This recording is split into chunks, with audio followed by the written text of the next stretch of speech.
Day 20, Conspiracy Theory. That day at school, Evan, with Chris in tow, approached Tina during break time. Evan was clearly bursting with news. "Guess what?" Tina exclaimed. "I think I know why you and your family even came up with the idea that Santa does not exist. It's a huge conspiracy, and you and your family just became unwitting victims, and because you stopped believing in Santa, he could not bring you gifts. For you know, Santa can only bring gifts to those who truly believe in him. And I'm really, really sorry for being so hard on you. It wasn't your fault. You were just caught up in these lies. Santa's evil brother and his associates must have influenced you.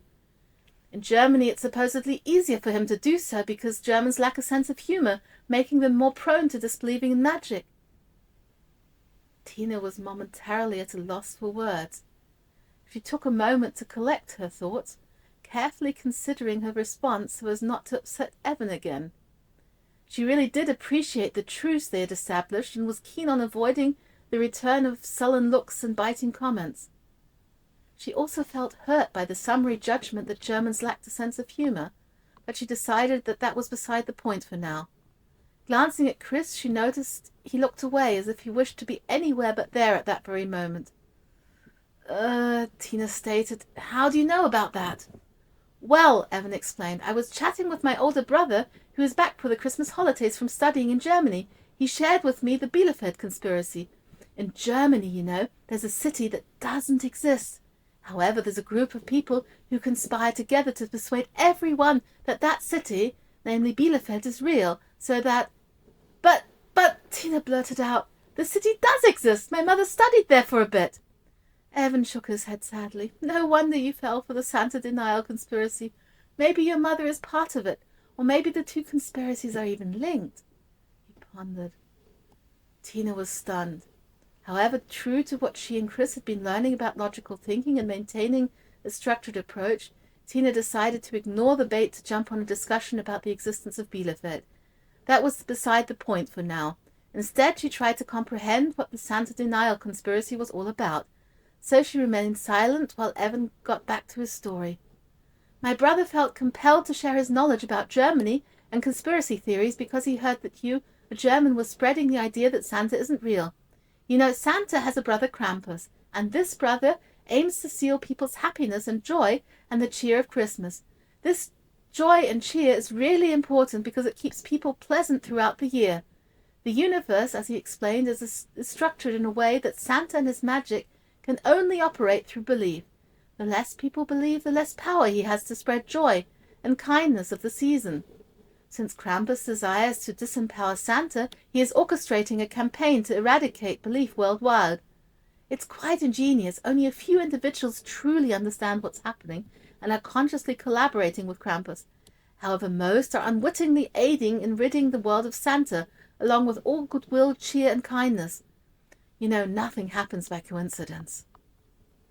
Evan looked expectantly at Tina. She really did not know what to say to this, because how to disprove a conspiracy theory? Where even to start? But she was saved by the bell. While moving towards the history classroom, she decided for an uncommitted, "Thanks for sharing this with me. I will consider what you have told me." And she certainly would. When she and Chris were alone later that day, she turned on him. "Why didn't you stick up for me in the conversation with Evan?" she asked angrily. "Do you think that my parents and I are mere victims, or perhaps part of a group consciously working to eliminate belief in Santa? A story that is riddled with so many inconsistencies to make any sense at all. I mean, come on, how likely is that? There is a small group of people aspiring together to make sure children stop believing Santa is real. It is far more likely that there is a small conspiracy between Evan's brother and sister to keep Evan believing in Santa. And since silence can be interpreted as agreement to some extent, do you believe that I don't have a sense of humor because I am German?" She realized that she was furious and hurt and frustrated all at the same time, and, much to her shame, she burst into tears. Chris felt bad, but was not quite sure what to say, but he realized he could not just be silent. He chose to address the last statement, assuring Tina that he appreciated her sense of humor. This prompted a faint smile from her, and the tears seemed to have ceased. What should be his next step?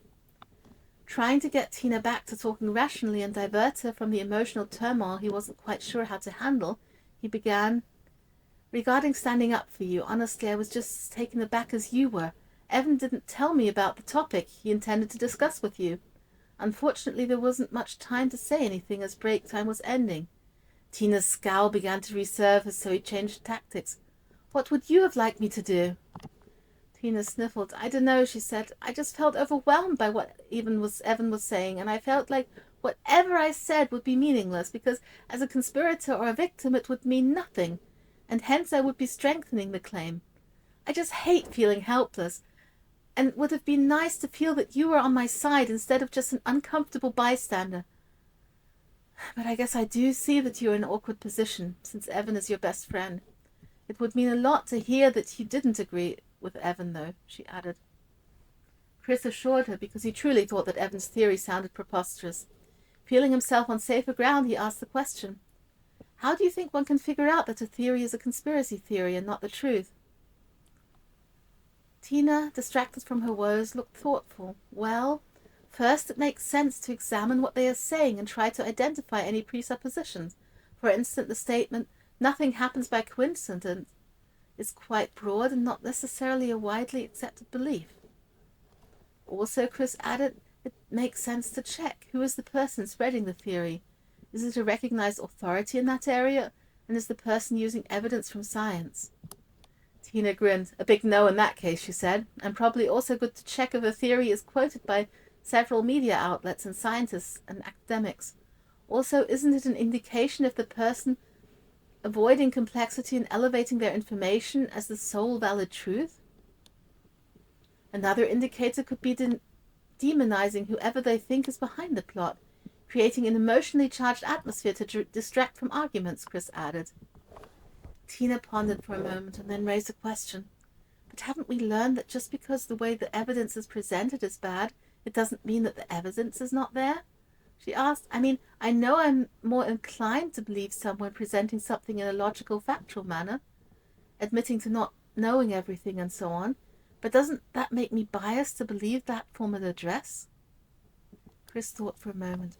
"Interesting point," he said, "but I still think when trying to find indications on whether a conspiracy is real or not, the plot and how blindly people believe in it does give a certain indication." "Yeah, I guess so," Tina admitted. "The other thing that occurs to me is to check the likelihood. We can utilize our understanding of the world and people. How probable is it that people worldwide are conspiring to undermine the belief in Santa Claus while still preserving the spirit of Christmas?